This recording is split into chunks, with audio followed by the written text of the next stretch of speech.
torsion beams, harp-like particle imagery in the sky before he gives some kind of incredible speech like that. Or I don't think it's circumstantial in any way. I don't think it's coincidence. And I'm talking about Osiris a lot. We're in the Osiris month right now, so happy Osiris month, Henrik. It's the green month. The avatar basically is Osiris, who taught the people of the land of Egypt about farming. He was one of the original first green men. I've done some videos where I show Jim Carrey as a resonator, as he's always in green as the Riddler or the Grinch or in The Mask. And basically Osiris was just the god of vegetation. So when Osiris became ruler over the land of Egypt, the people were engaged in a practice of cannibalism, and Osiris helped them to evolve beyond cannibalism and to learn farming skills. So the translation of that, you could read into it, as Osiris is symbolic of the resurrection of new life, both physical and spiritual, at the spring equinox. And the act of cannibalism is symbolic of a man living as an animal, being consumed by ego and desire. So once the soul is taught to till the soil of truth, then man's animal nature is brought into submission. So basically he and the animal can both eat of the divine. And these are, just the endless mythos revolving around this character completely keeps popping up over and over again in modern times. Osiris wears the double plume feather, showing that he is the master of both planes, physical and mental. Leaders of today, like the Pope, and they wear in their garments, they wear all this symbolism of Osiris and of these ancient avatars that we're constantly sort of reliving in our small way in our lives, like the story of Cain and Abel, for instance.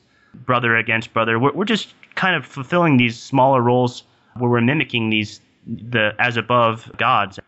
The question is if we are learning the same, lessons or mythological stories, though, that the ancient peoples were. If we talk about Egypt, the ancient people in Egypt and so forth, it feels to me that they had a more direct approach to their mythology. They were aware of these stories, but we're getting them in a subcontextual way, which seems that the majority of the people today are not consciously aware that they're being played out again and again. So the question is if we're still are learning from them. What do you think, Steve?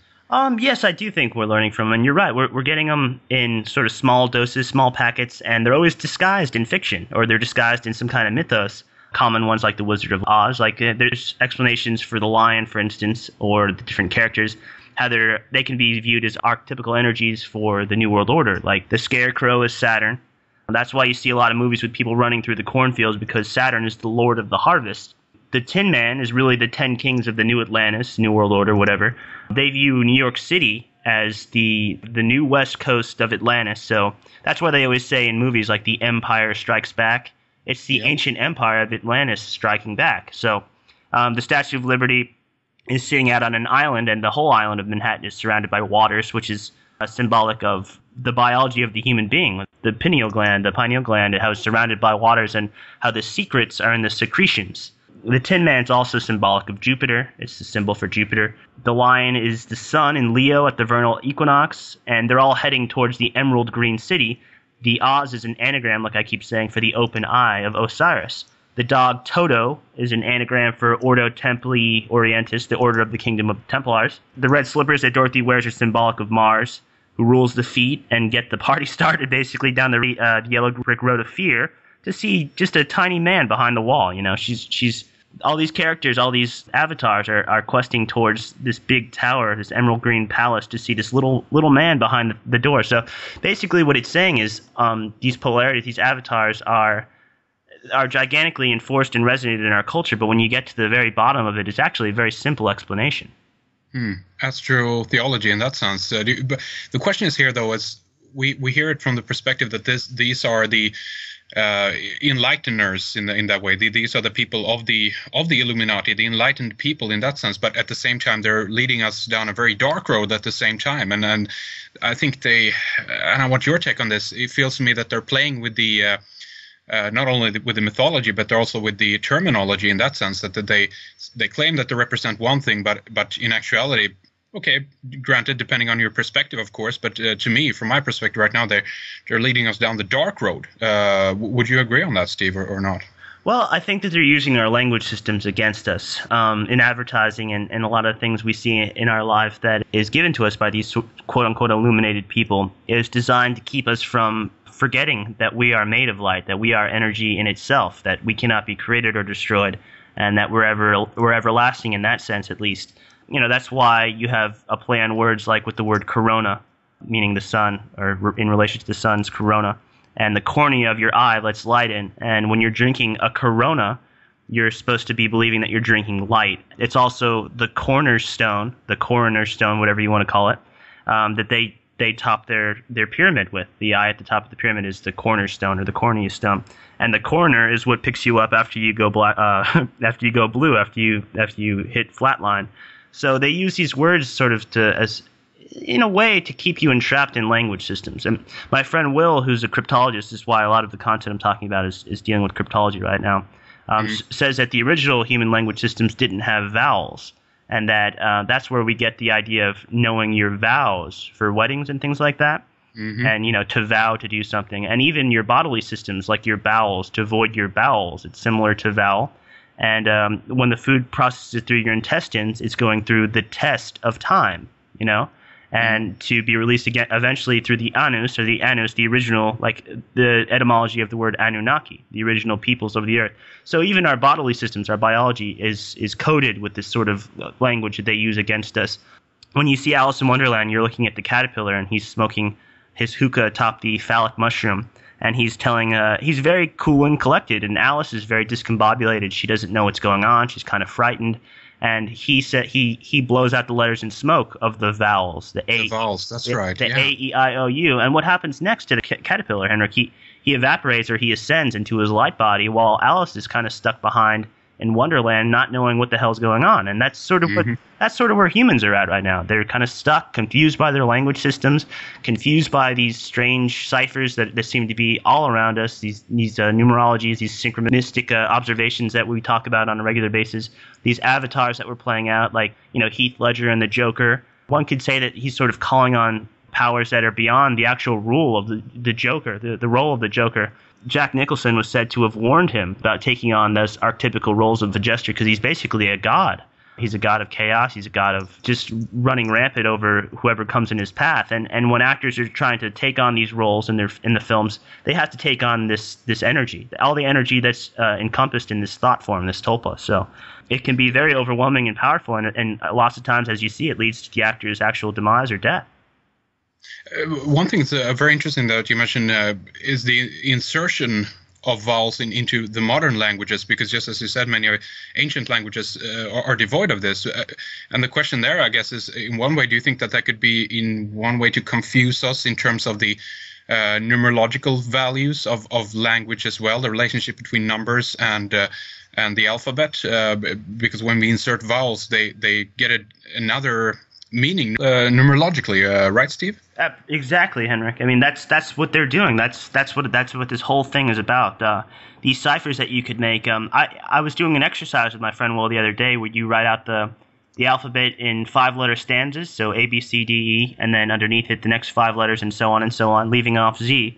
And you can see a lot of codes that advertisers use right there. I mean, it's quite obvious. You can see the word Christ going down, and you could also see the word Christ being used across using a Q, so Q-R-I-S-T. There's words that pop right at you like glove, love, all roads lead to Rome, all roads lead to Amor, because Rome backwards is Amor, and that means love. So you see all these weird ciphers, and you go to the store or CVS or whatever pharmacy in my area, and you're just kind of like flabbergasted because of all the codes that are just popping out in front of your face. Like, especially with energy drinks, we have the Monstar, we have the Rockstar, we have the Red Bull, the red dot that gives you wings, right? Yeah. And so these are about the background things that happen in your consciousness, the subconscious cues that you think about but you don't really say. Like even your logo or the name of your website, Red Eyes Creations, maybe not be intentionally to what I'm thinking of in my background processes, but here I'll give you an example. When I think of Red Eyes Creations, I think of seeing red. So all of a sudden I'm the matador who's invoking the bull to charge. And then I think about ice. So ice freezes at 32 degrees. And 32 degrees is obviously a very predominant number in masonry. But also, more importantly, that's when ice rises in water. So I'm the bull charging towards ascension, basically, because ice rises at 32 degrees. So that's what I think when I hear the word Red Eyes Creations. But I don't necessarily say that because that's not really the surface dialogue. That's not what you really converse with people. But that goes on in your head, and that's how language affects us. That was really interesting. And why did you pick the 5 number? Because I mean, there's different alphanumerical values that you can put on it. I think the most common, this stems, as far as I remember, back to some of the stuff that Horowitz did. Actually, he brought forward some of these numerological systems and highlighted them to me, at least. For instance, Fox, Fox, is 666 in his 9-number alphanumerical value system. But why 5? Is there another reason for that?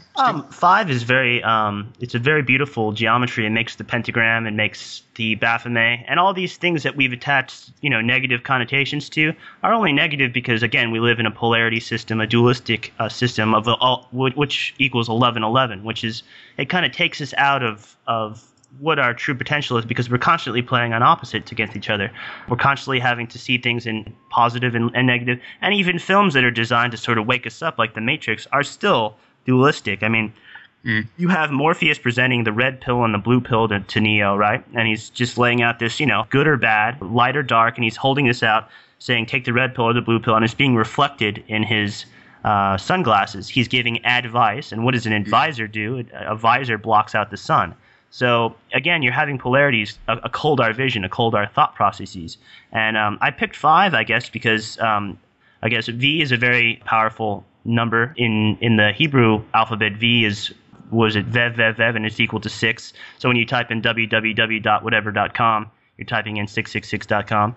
And 666 is not scary or frightening or the number of Satan or anything like that. It's just the number of carbon neutrons, electrons, and protons. So we're carbon life forms, we're animals, we're beasts in a way. So our number is 666 because that's what the carbon number is related to. So when you see things like the baseball diamond or the diamond that's encapsulating the S on Superman's chest, which is basically just another name for God, I believe it goes back to Samek and things like that.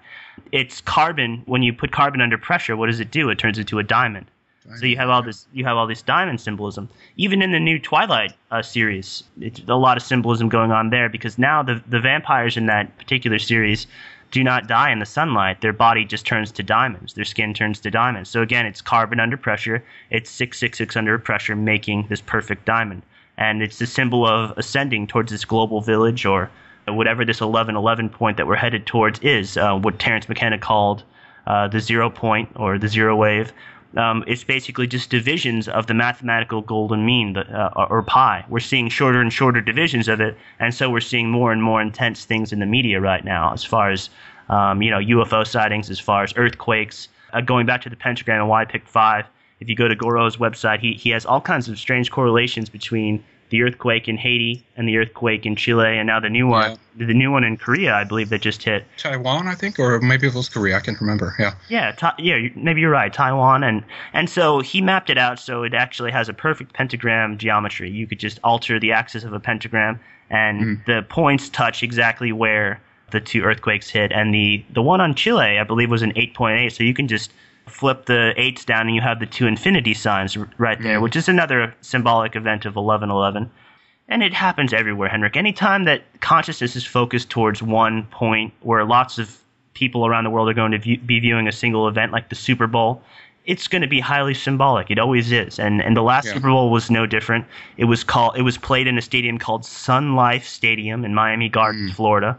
And you have the saints kind of marching over the cults, right, or the occult, whatever you want to, the religious cult, however you want to view it. And the logo for the cults is a horseshoe. And Christopher Knowles of The Secret Sun pointed out that it just looks exactly like a wormhole design, an Einstein-Rosen bridge, that kind of thing.